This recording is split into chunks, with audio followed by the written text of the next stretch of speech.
Listo, entonces buenos días de nuevo. Pues tengo el gusto de presentar al profesor Juan Pablo García. Él es profesor del Departamento de Electrónica y Ciencias de la Computación. Desde hace un buen tiempo ya Juan Pablo está con nosotros en el departamento. Él es el director del programa de innovación por diseño de la Red Sugar, que Red Sugar, pues ustedes saben que Sugar es como azúcar en inglés, pero no tiene nada que ver con las siglas. Es Stanford University Global Alliance for Redesign, en la que la Javeriana pues hace parte. Juan Pablo es ingeniero de sistemas y computación, graduado de la Javeriana en el 2008 y tiene una maestría en administración de ICESI en el 2013. Juan Pablo ha liderado por más de 10 años más de 40 proyectos de innovación, eh, y ha estado vinculado a la Javeriana desde el 2014. Juan Pablo tiene a cargo diferentes cursos de ingeniería y diseño, tanto en pregrado como en posgrado. Vos estás además con la Facultad de Ingeniería, pero también trabajas con la Facultad de Ciencias Económicas y, digamos, otras unidades, incluso proyectos con la Facultad de Ciencias de la Salud, lo que hace que, pues, como que tu experiencia en no solamente desarrollo de proyectos, sino trabajo interdisciplinar sea también muy importante. Juan Pablo, muchas gracias por estar acá y bueno, ya tenés como el espacio para contarnos tu historia a nosotros y a todos los muchachos que están acá. Súper, bueno, buenos días. Gracias Luis por la invitación. Buenos días muchachos. Muy contento de estar aquí compartiendo un poco de lo que es mi historia, de lo que hemos hecho. Y bueno, gracias por estar aquí. Esperamos que les guste la charla y sobre todo que podamos charlar hacia el final, ¿vale? Entonces, bueno, como decía Luis, les voy a hacer una presentación. Espero que sea breve para que nos quede tiempo de conversar. Igual siéntanse libres de interrumpirme en cualquier momento. Por ahí me ayuda Luis si alguien, o levantando la mano y Luis me ayuda ahí para interrumpirme en cualquier momento. Claro que sí. Eh, Como decía Luis, yo estoy en la Facultad de Ingeniería y Ciencias desde el año 2014 y bueno, divido mi tiempo en tres grandes cosas, mi tiempo profesional como en tres grandes líneas. Por un lado, todo el tema de diseño y desarrollo de soluciones, innovación, diseño en ingeniería. Segundo, un tema técnico que está relacionado con las pruebas de software. Bien. Y por otro lado, temas de emprendimiento, no solamente siendo mentor de algunos emprendedores en el Centro de Innovación y Emprendimiento de la universidad, sino también como emprendedor mismo. Y he tenido la oportunidad de emprender varias veces con varias historias de éxito y de fracaso, pero también con algunos emprendimientos que empiezan a convertirse en empresa. Y bueno, les voy a contar un poco más. Les voy a compartir mi pantalla. Déjame compartir ahí, Luis.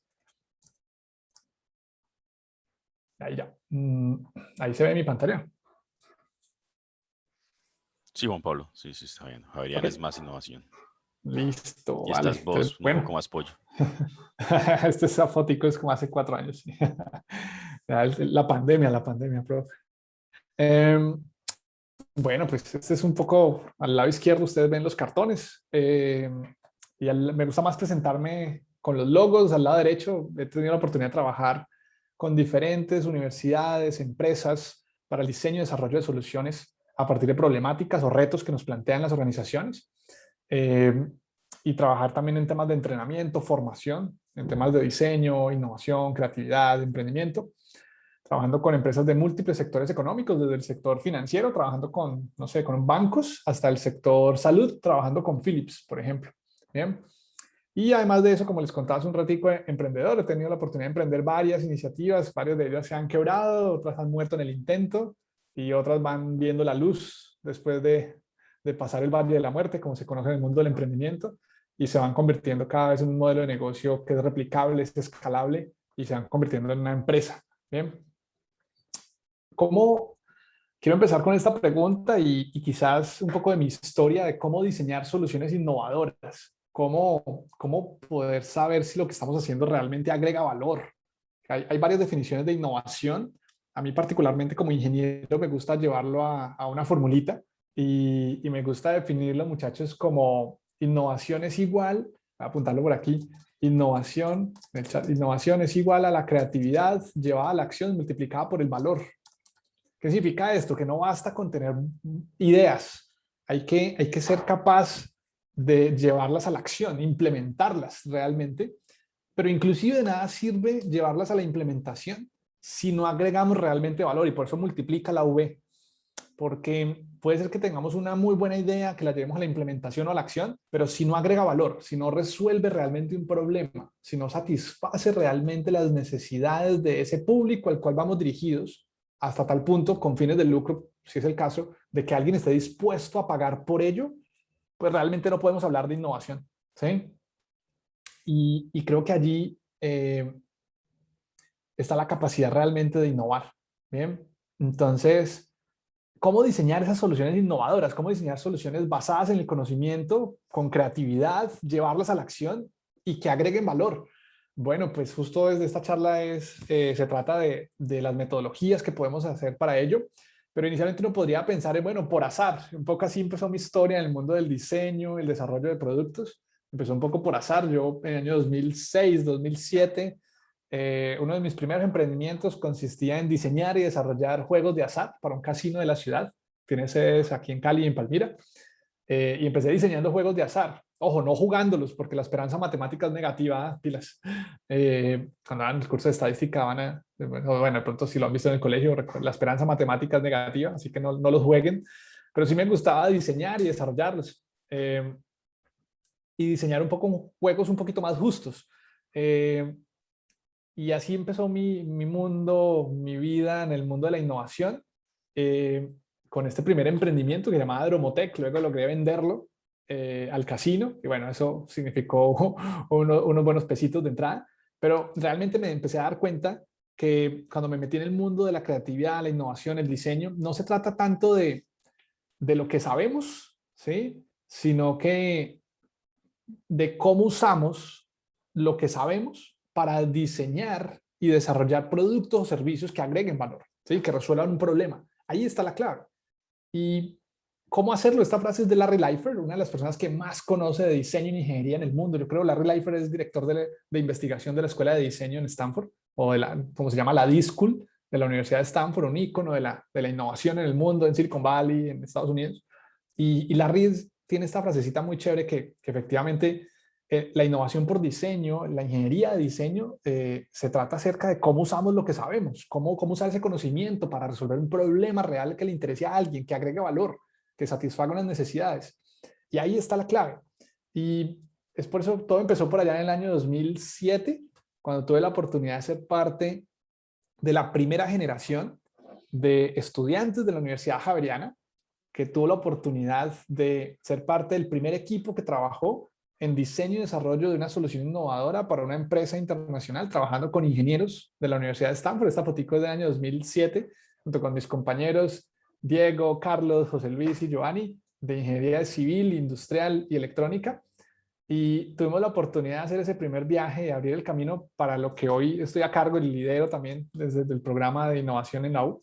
Y eso cambió mi vida profesional, cambió mi vida personal, y a partir de allí me empecé a interesar por todos estos temas que les estoy hablando, y fue muy chévere porque tuvimos la oportunidad de trabajar para Autodesk. No sé si alguien lo ha escuchado, me imagino que sí. Autodesk es la firma de software con sede en San Francisco, ahí en California, y tuvimos la oportunidad de trabajar entre 3 ingenieros de la Universidad Javeriana, junto con un equipo de profes asesores, trabajando en colaboración con otros ingenieros de la Universidad de Stanford, un equipo de profes asesores, trabajando en este proyecto que al final resultó en lo que ustedes ven, que es Autodesk Innova, que era una mesa multitáctil que permitía trabajar en sesiones de diseño a distancia. Y bueno, este fue como el prototipo final, que lo que hicimos fue hackear el Wii. No sé si ustedes se acuerdan del control del Wii, que tenía unos infrarrojos, y lo que hicimos fue hackear el control del Wii para hacer una mesa multitáctil hasta para 8 personas al tiempo. Bueno, si nos queda tiempo les cuento más en detalle, pero ahí empezó mi interés por el mundo del diseño, la innovación, y me empecé a dar cuenta que quizás la creatividad es un juego combinatorio, y la clave está en generar múltiples posibilidades para resolver un problema. Y a partir de esas múltiples posibilidades, volverme a preguntar, bueno, ¿cómo, si tenemos realmente esas N ideas, cómo diseñar soluciones innovadoras?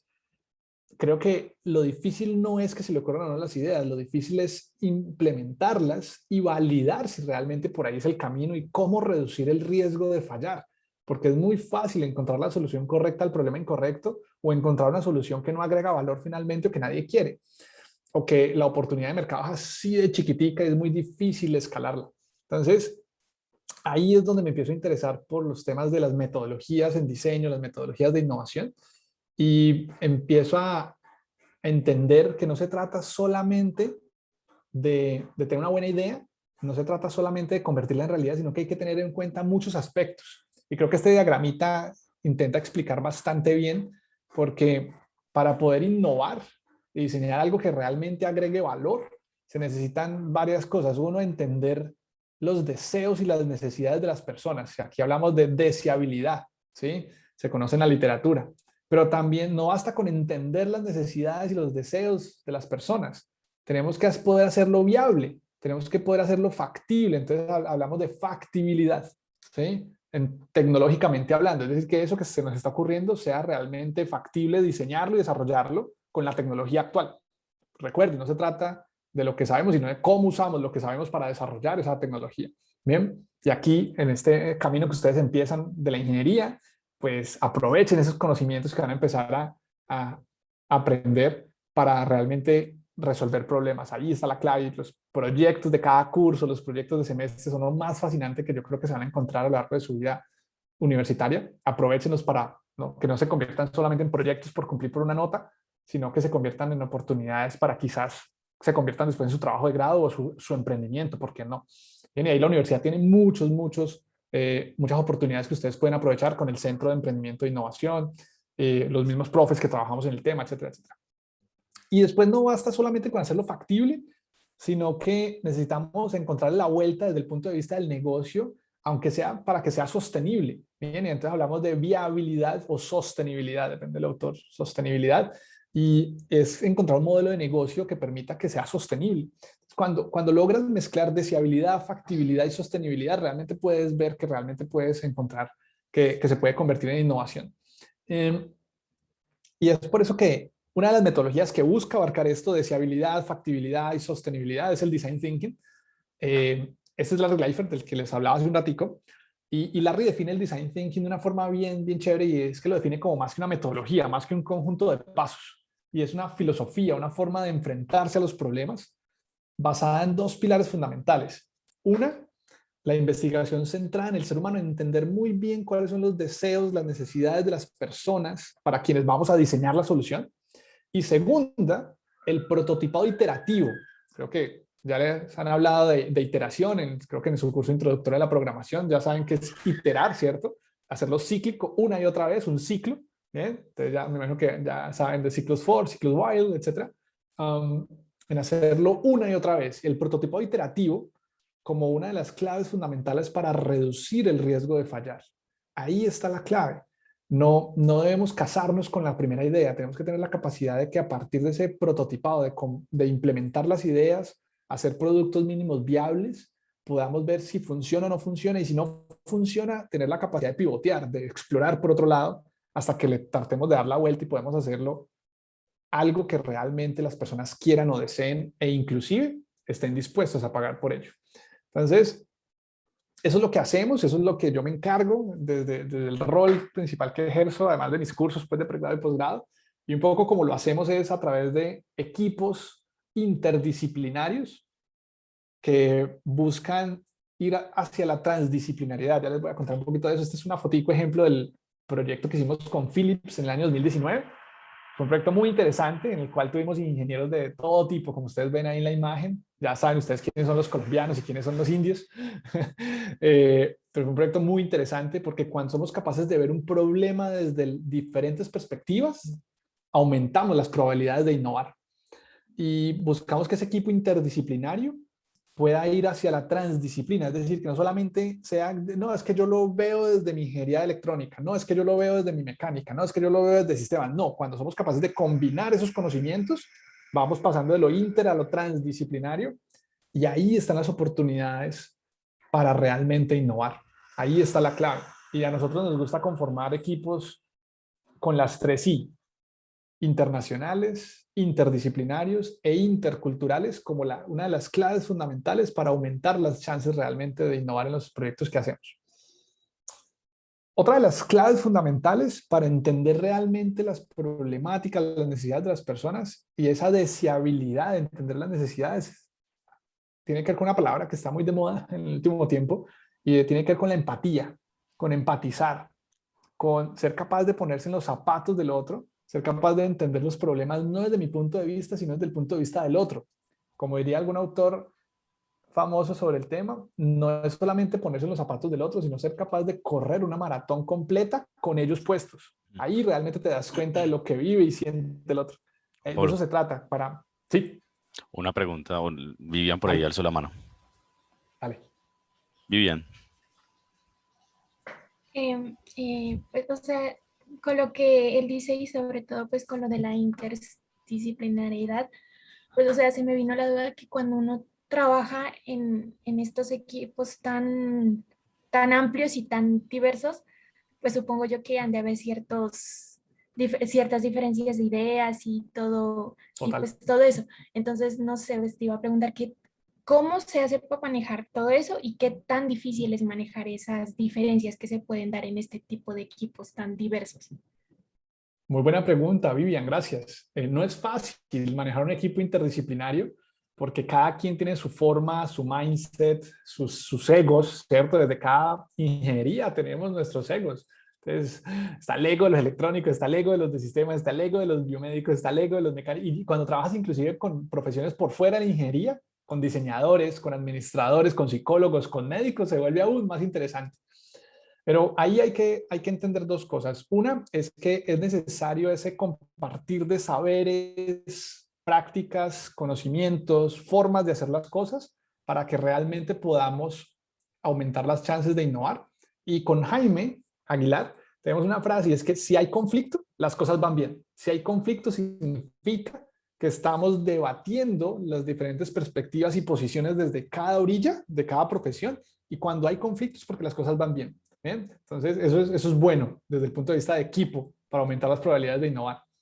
Y segundo, hay que apoyarse en los métodos y en las herramientas que están probadas desde hace muchísimos años, métodos que vienen del mundo de la innovación, el emprendimiento, y que nos ayudan realmente a gestionar y a facilitar procesos de diseño interdisciplinario, como son Design Thinking, Lean Startup, Scrum, agilismo, varias metodologías que se han vuelto muy de moda en los últimos 10 años más o menos, pero que se vienen desarrollando desde hace 20, 30 años o más, como el Design Thinking, por ejemplo, que es de los años 70, 80. Entonces, hay que apoyarse en esos métodos, técnicas y herramientas para saber manejarlo, ¿bien? Porque si no lo sabes manejar, puede ser un caos completo. Entonces hay que saberlo manejar, y por eso es que, digamos que eso es un poco lo que yo me encargo de ser esa guía metodológica que permita que esa interacción de disciplinas, interacción de saberes, de culturas, pueda llegar a buen puerto y saberlo encarrilar, porque si no, puede ser una catástrofe completa y no se llega a ningún lado. Entonces, no solamente necesita juntar la gente, sino saberlos llevar a buen puerto. No sé si eso te responde la pregunta, Vivian. Sí, sí, muchas gracias. Muy bien. ¿Hay alguna otra pregunta?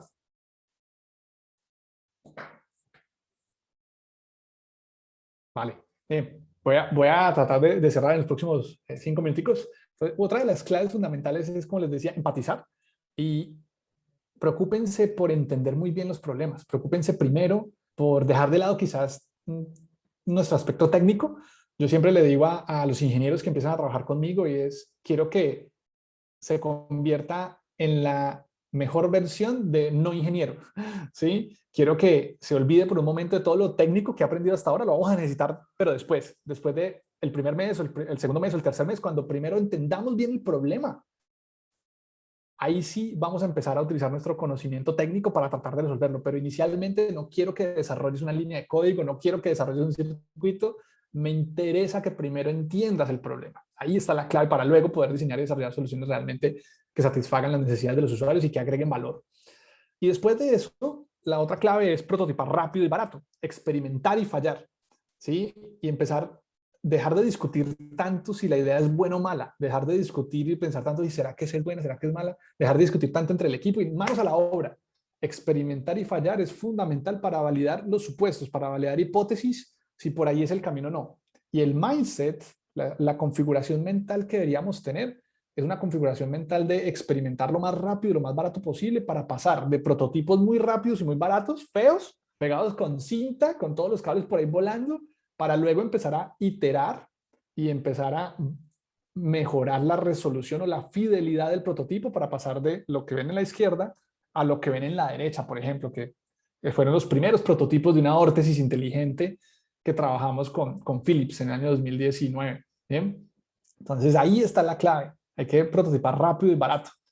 O en software hay muchas formas de prototipar. Bueno, va a pasar esto rápido. Y el mindset que deberíamos tener es este: prototipar para probar si por ahí es el camino o no y aprender de ello. ¿Ya? Y después de aprender, volver a iterar una y otra vez.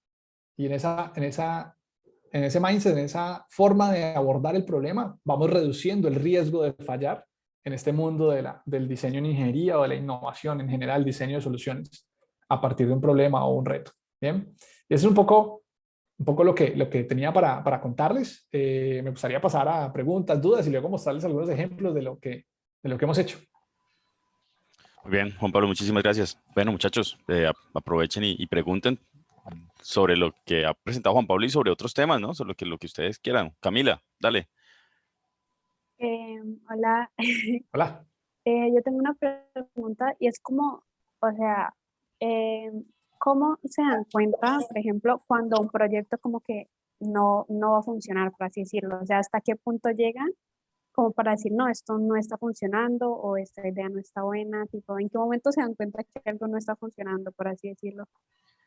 Vale, buena pregunta. Bien, se trata de experimentar, ¿sí? Entonces, normalmente lo que hacemos es plantear una hipótesis, viene mucho también como del método científico, y aquí Luis es el experto desde el mundo de la investigación, pero en temas de innovación y emprendimiento, digamos que es inspirado en el método científico, pero no tan rigurosamente, pero sí un poco, si hacemos esto, entonces quizás obtenemos esto. Se plantea como una hipótesis, ¿bien? Y es una hipótesis que hay que validar, si es una hipótesis válida o inválida. Entonces, se hace el prototipo, ¿bien? Y se valida con usuarios reales si por ahí realmente puede ser el camino. Entonces, por ejemplo, para darte un ejemplo más concreto, supongamos lo siguiente: supongamos que tenemos la hipótesis de que si sacamos un libro de Design Thinking para innovar en el salón de clase, entonces vamos a vender N cantidad, o la tasa de conversión va a ser X%.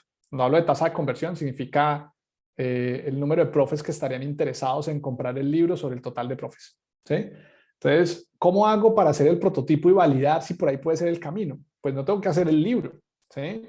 Puedo hacer un prototipo para validar esa idea, y lo que hago es, bueno, hago una landing page, ¿sí? Un sitio web muy sencillo con el diseño de lo que sería la carátula y el resumen del libro o el contenido, y coloco un formulario: ¿estás interesado en la preventa? Llena estos datos y se lo envío a todos los profes de la Javeriana, y luego miro quiénes de esos, si lo envía a 100 profes, supongamos, cuántos de esos profes entraron a la página y cuántos llenaron el formulario de que estaban interesados. Esa es una forma de validar muy rápido y muy barato si por ahí podría ser, si realmente esa idea puede agregar valor o no, sin necesidad de tener que construir el libro. Entonces, lo primero es que nos damos cuenta de por ahí es el camino o no, sin necesidad de tener que llegar, encerrarnos en el laboratorio a diseñar y desarrollar grandes tecnologías, sino que vamos validando mercado, vamos validando la oportunidad, ¿sí? Y de esa forma te vas viendo, validando muy rápido y muy barato si por ahí eso no es. Eso es lo primero. Entonces, por eso hay que prototipar muy rápido y muy barato. Y lo segundo es que es un tema en el mundo de la innovación, el emprendimiento, es un tema de velocidad y de tracción. Velocidad en términos de lo que hablaba ahorita, de iterar rápido y barato, pero también de tracción en el sentido de que cuando ya tienes un producto más desarrollado y ya vas a salir al mercado, pues la tracción te va diciendo si por ahí es o no. Entonces, si tú empiezas a validar mercado y pasan 2 meses o 3 meses y no has crecido como esperabas crecer, pues definitivamente por ahí no es. Y ahí hay muchas técnicas y muchas herramientas que te ayudan, como el ejemplo que les voy a mostrar ahorita, por ejemplo, del maletín de Toto. Tuve la oportunidad de trabajar con Toto, no sé si la reconocen, la compañía de maletines, mochilas, maletas y de ropa colombiana. Eh, y trabajando con Toto, tuvimos la oportunidad de experimentar y validar mercado a través de una de las plataformas de crowdfunding o de financiamiento colectivo más conocidas, que es Indiegogo o Kickstarter, en el cual validamos mercado con el prototipo y con un video. ¿Bien? Y así nos dimos cuenta que tanto los usuarios podrían estar dispuestos a pagar por ese tipo de maletín, ese tipo de tecnología. No sé si eso responde tu pregunta. Ahorita les vamos a dar un ejemplo. No, sí, sí, súper, gracias. Vale. Sí. Juan Pablo, una situación similar a lo que plantea Camila es, por ejemplo, todas esas páginas en las cuales muchos ingenieros o, bueno, creativos muestran sus ideas para que la gente haga fondeo de proyectos como Kickstarter y así. Así es como son como esas páginas de búsqueda de fondos, pero muchas veces también esos mismos proyectos fracasan. Sí. Cierto, y muchas veces incluso algunos lo utilizan como con mala intención, creo yo. Desafortunadamente. ¿Qué alternativas hay para los muchachos como para eso, para páginas como ese tipo, para poder transformar ideas en proyectos viables que a través, por ejemplo, de búsqueda de recursos de esa manera puedan transformarse en realidad? Pues que tenés como más cercanía, como... Sí, lo primero es que nadie va a invertir en una idea, sino que hay que atreverse, como les decía al principio, hay que pasar a la acción, ¿cierto? Hay que pasar al prototipado. Entonces, cuando tú cuentas una idea, muy chévere, chévere tu idea, bien por eso, hay que pasar a poder prototipar, que la gente vea algo que has desarrollado, ¿sí? Que ya estás trabajando en algo, y decir más o menos lo siguiente, mira, yo he construido este prototipo, lo hice como proyecto del semestre, ¿bien? Pero para poder llevarlo a la realidad, para ya pasar a un estado de desarrollo superior, entonces ya hacerlo, no sé, en un material biocompatible o para poder pasar al siguiente estado de desarrollo, una escala TRL. No sé si les ha hablado de la escala TRL, Luis. No, en este grupo no he estado hablando de TRL. No, bueno. No. Ok, vale, pero bueno, la escala TRL es una escala, la podemos buscar por ahí en Google, Technology Readiness Level, el nivel de alistamiento de la tecnología, y es como la escala de madurez de la tecnología, la escala de desarrollo. ¿Bien? Entonces, uno puede empezar a hablar de prototipos muy rápidos, muy baratos a nivel de laboratorio, luego prototipos que se van validando ya con mercado, luego prototipos funcionales, luego prototipos ya listos para salir al mercado, etcétera. Y uno puede entonces decir, vea, tengo esto, pero para poder llegar al siguiente estado de desarrollo, necesito tanto dinero para invertir en esto, esto y lo otro. ¿Bien? Y ahí sí las personas están dispuestas a invertir y inclusive a pagar por ello, como fue con el Toto Track. Eh, Creo que esa es una alternativa a través del financiamiento colectivo de encontrar fondos, o también a través del mundo del capital de riesgo, del venture capital, de que empieces a encontrar ángeles inversionistas que crean en tu idea y te empiezan a financiar con capital de riesgo para poder hacerlo realidad. Y yo creo que no ha habido mejor momento en la historia de Colombia y de Latinoamérica para aventurarse por ese camino, porque a pesar de las dificultades, el mundo se ha dado cuenta que hay muchos problemas todavía por resolver en América Latina, y a través de la tecnología tenemos unas grandes oportunidades para poder hacer la realidad. Así que creo que están en donde estamos estudiando lo que es, se van a convertir en los chachos del paseo, aventúrense a hacer realidad sus ideas, aventúrense a partir de los proyectos de semestre y sus trabajos de grado, aprovechen las oportunidades de la universidad, aprovechen que tienen el tiempo y la energía para poder sacar adelante sus proyectos. Bien. No sé si eso responde un poco la pregunta. Les Sí, comparto por sí. aquí el linkcito del proyecto de Toto. Ujú. Ahí lo pueden abrir.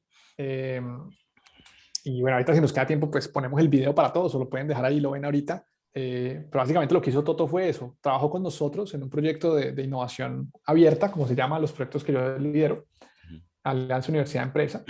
Y a partir del prototipo que sacamos, lo que hizo fue hacer un muy buen video y una campaña de crowdfunding en Indiegogo, para reclutar o recaudar esos dineros. Recaudó más de 30.000, $35.000 en preventa para poder tener los fondos para poder producir ya en serie el primer lote, pues, de producción de los maletines y el primer lote de la tecnología. Y también para validar mercado, ¿sí? Porque al vender esa cantidad, $30.000, $35.000, se dio cuenta de que sí había un público específico que estaba dispuesto a pagar por ese tipo de maletines. Muy bien. Muy bien, Juan Pablo, tengo una pregunta aquí de José. Sí. Hola, José. Hola, apagaste el micrófono. Ya. No, ya. Es que lo tenía nomás presionándole el espacio. Esto, profe. Es que tengo una duda, digamos. Cuando uno sabe que su proyecto de semestre puede convertirse en algo más que un proyecto de semestre. Buena Porque, pregunta. porque digamos, pues todo sabe que nuestro proyecto de semestre es un poco ambicioso. Tipo, o sea, el otro día que estábamos hablando en el laboratorio de electrónica, pues, pues hay una cosa que nosotros podemos hacer y que pues es un poco avanzada, pero realmente lo vuelve algo muy, o sea, muy, ¿cómo decirlo? O sea, complejo en el buen sentido Ujú. y algo, o sea, algo bien hecho. Si logro aprender lo que, pues si nuestro grupo, como logramos hacer lo que queremos hacer, pues se podría convertir en algo muy bien hecho.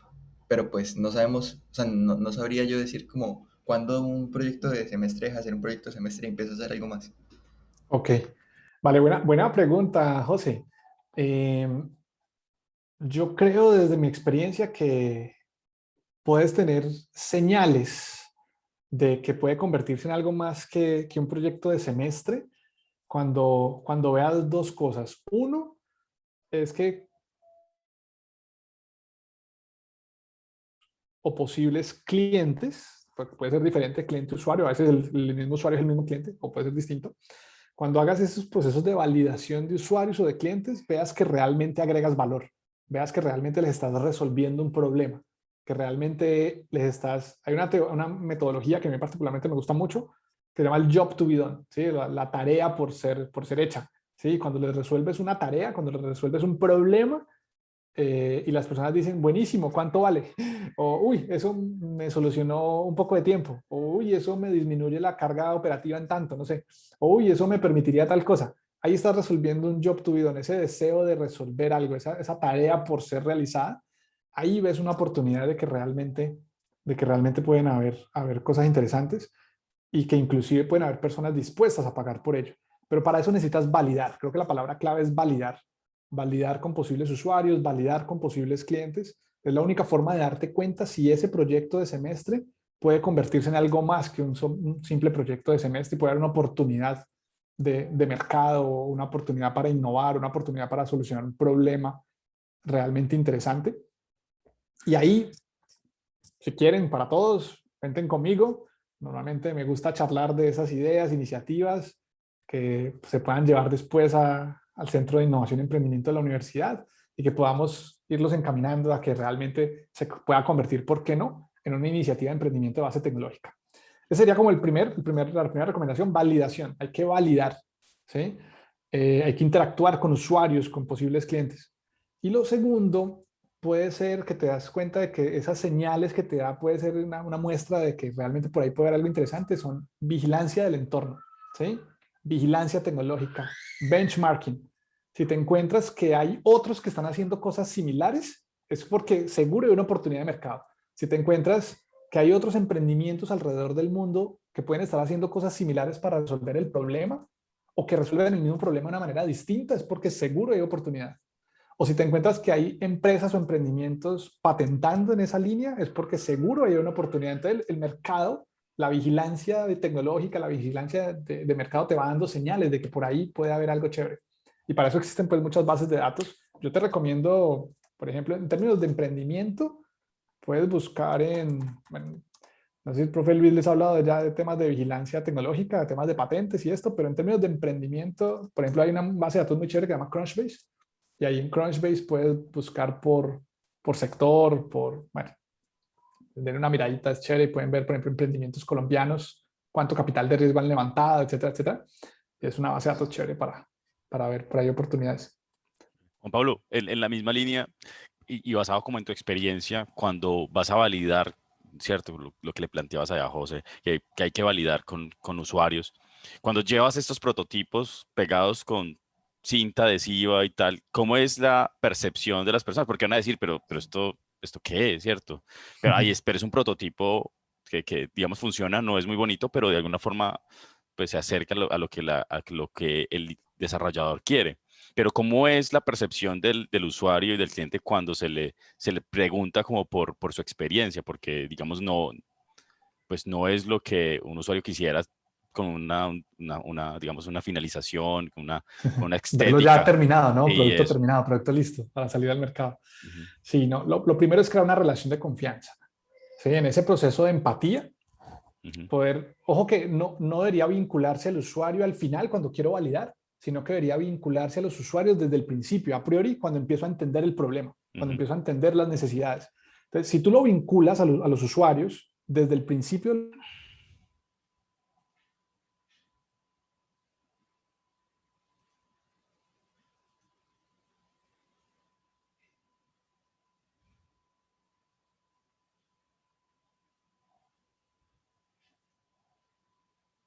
¿O soy yo? No, No, Todo en silencio, yo creo. Fue Juan Pablo. Ay, ahorita también se quedó en silencio Juan Pablo, ¿cierto? Sí. no, ese ya fue usted, profe. ¿Cómo? Ese ya fue usted. Sí, sí, no, no, a mí nomás se me ha quedado en silencio una vez. Ok, Esta. esta. Fue Sí. esta, sí. Y ustedes también se quedaron en silencio, entonces como que, ay, sí se cayó del totazo. Juan Pablo volvió. hola, Hola, Juan hola, Pablo. hola, qué pena, hubo un bajón de energía Y y se fue todo. ¿Hasta dónde me escuchan? que debes de alguna forma vincular a tu usuario desde el principio del proyecto, como que debe Ah, haber una construcción de esa confianza desde el inicio y no solamente al final para evaluar eh, como el prototipo final sí. casi. Ujú, Cuando eres capaz de construir esa relación de confianza a priori desde el inicio del proceso de diseño, sí. eh, después el usuario entiende, o los posibles usuarios entienden y le dices, mira, estoy tratando de resolver el problema que me dijiste, podríamos solucionarlo de esta manera. Podríamos resolverlo con este producto, este servicio, con este hardware, con este software. ¿Qué opinas? Obviamente no está terminado, pero me interesa conocer tu opinión, ¿sí? Realmente resuelve el problema y las personas entienden. Lo que hemos visto en todos los proyectos es que pues el usuario es consciente y dice, uff, buenísimo, se ve como feo todavía, ¿no? Por ejemplo, la órtesis inteligente con Philips. Se ve horrible, pero, claro, con eso que me estás explicando, si ustedes son capaces de hacer eso, eso sería buenísimo por tal y tal cosa. ¿Sí? Entonces, en el proceso de validación, pues las personas entienden que estás en un proceso de construcción y esa relación de confianza te permite pues hablar con total apertura y saber que no está producto terminado, sino que estás en el proceso de construcción. Muy bien, tenemos una pregunta de Joan. Sí, profe. Yo quería saber más o menos hasta qué momento llega un producto, ¿sí? O sea, hasta la venta de ese producto o depende de lo que uno quiera hacer. Por ejemplo, lo que decías de que vendiste el producto al casino, eso ya es decisión como de uno venderlo al casino o si tú querías, pues podías abrir un casino así. Vale, sí, no, es una decisión muy personal, y una decisión de vida, una decisión de emprendedor. Cuando puede ser que vos diseñes y desarrolles la solución, eh, y un camino es emprender, montar tu propio emprendimiento, tratar de validar mercado y abrir pues el camino. U otra opción es venderlo a otros, ¿sí? Como hice en principio con el casino, con la historia que les contaba. Lo puedes vender a otros y que otros que son los que tienen el negocio, pues lo continúen explotando y les cedes tus derechos de explotación.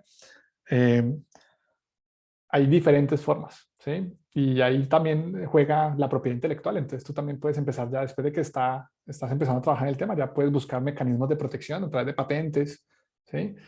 Que te permitan proteger pues tus nuevas creaciones.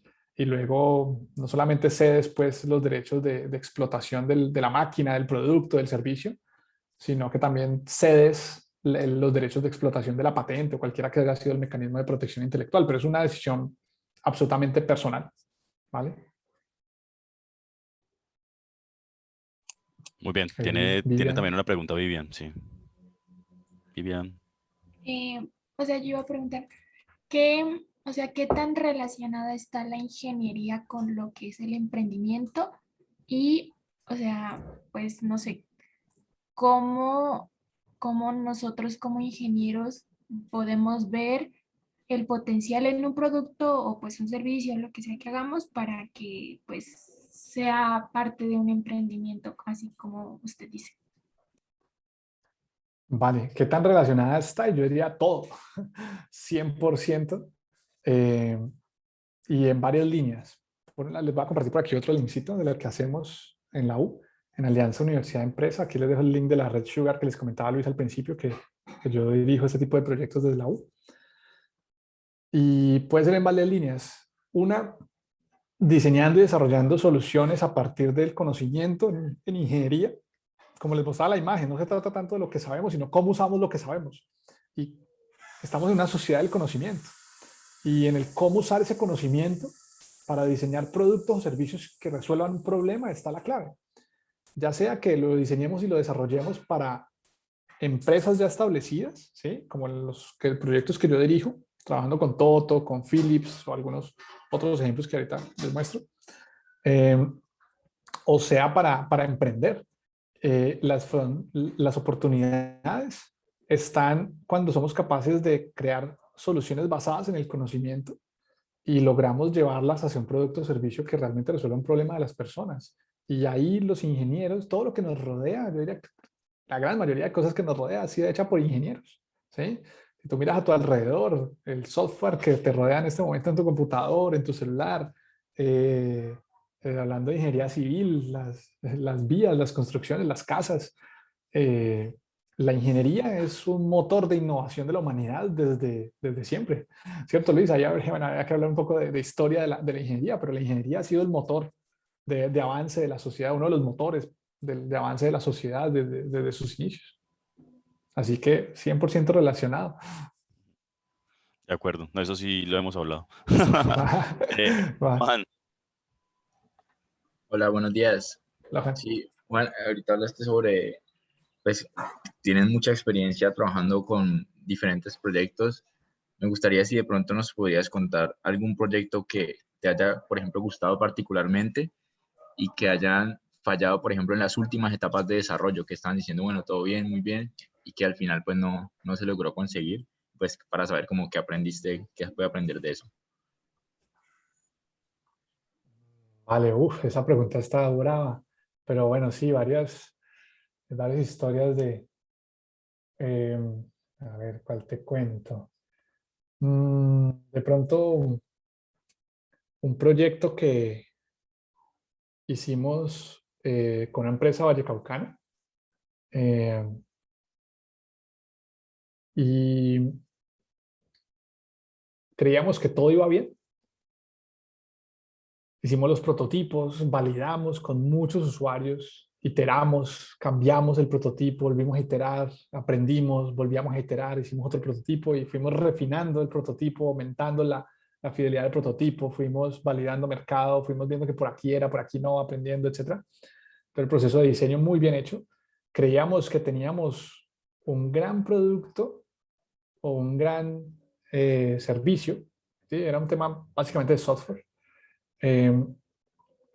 Y cuando lo fuimos a vender al interior de la organización, porque estamos trabajando para una empresa, nos fuimos a venderlo al interior de la organización, el presidente de la organización nos dice, oiga, está súper interesante, pero de acuerdo a la redefinición estratégica que hemos hecho de la empresa, no lo veo.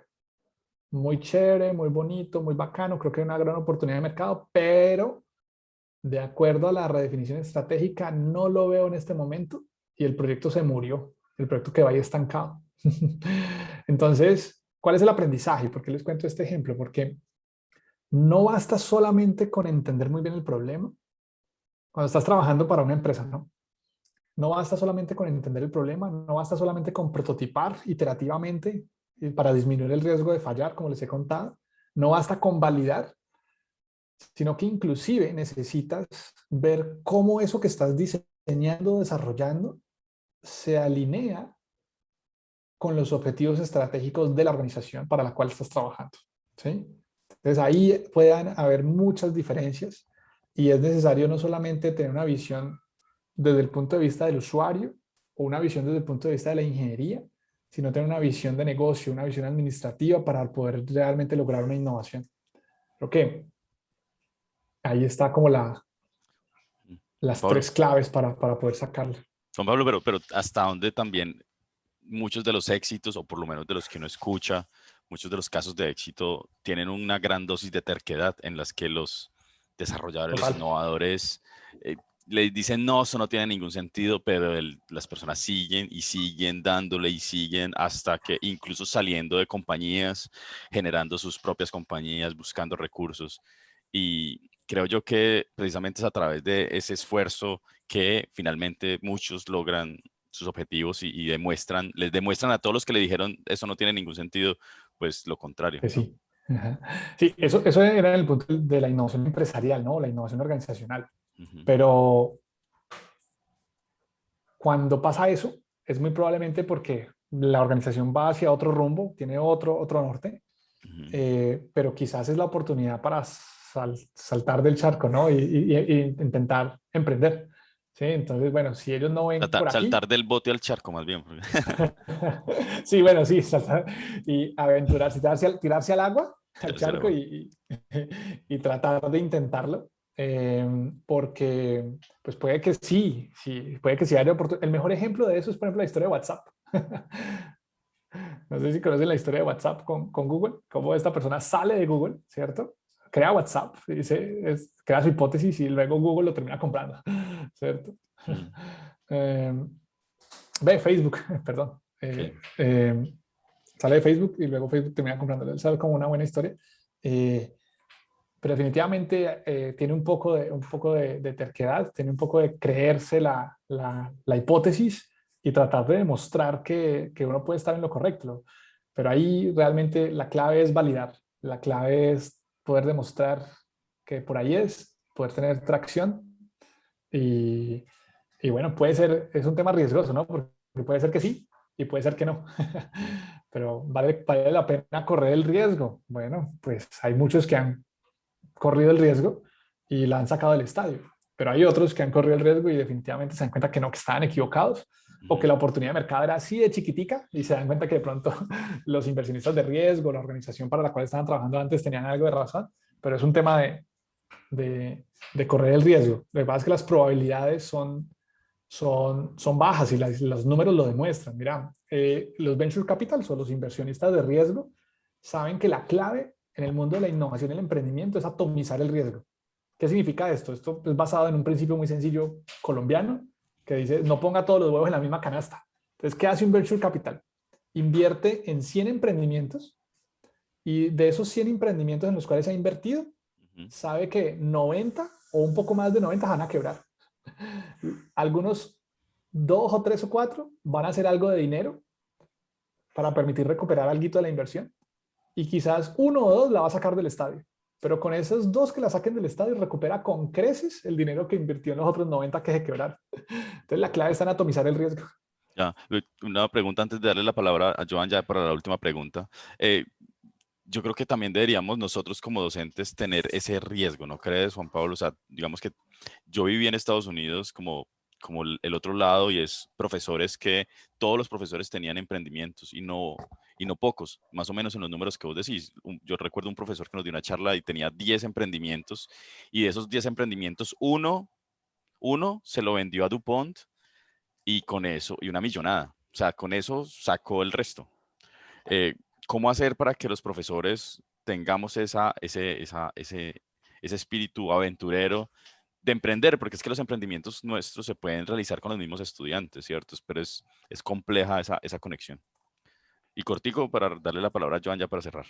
Vale, sí, pues no es fácil. Yo creo que de pronto es un poco de cultura y es necesario cambiar también un poco de nuestra cultura profesoral, académica. Ujú, Digamos que yo siento específicamente en Colombia y bueno, en la Javeriana mucho más que nos han inculcado que el profesor está para dar clases y para investigar. Pero cuando hablamos de innovación, de emprendimiento, como que, uy, no, plata, no, como que no, dinero, no, como si eso fuera malo. ujú. Y, pues perseguirla porque ese sea el objetivo, yo pues, no me parece, pero eso es una consecuencia de cuando resuelves un problema, ¿sí? Sí, sí. Eh, y yo creo que es un poco un tema de cultura y un tema de habilidades, ¿sí? Habilidades, se requieren otra serie de habilidades no técnicas para poder sacar adelante una iniciativa de innovación, una iniciativa de emprendimiento, bueno, los podemos formar y podemos entrenar a los profes para desarrollar ese tipo de habilidades si no las tienen, ¿sí? Y bueno, y un poquito de locura, un poquito de riesgo también, de querer asumir el Sí. riesgo, un poquito de querer hacer la locura. Yo, por ejemplo, tengo varios emprendimientos pero lo que pasa es que es difícil, ¿no? En las horas del día, las horas laborales, trabajas para la universidad, eres profe, investigas, y quizás al final del día, por las noches, fines de semana, le trabajas un poco al emprendimiento con tus estudiantes que estás haciendo, tratando de emprender, Ujú, pero implica un esfuerzo extra, definitivamente. de acuerdo.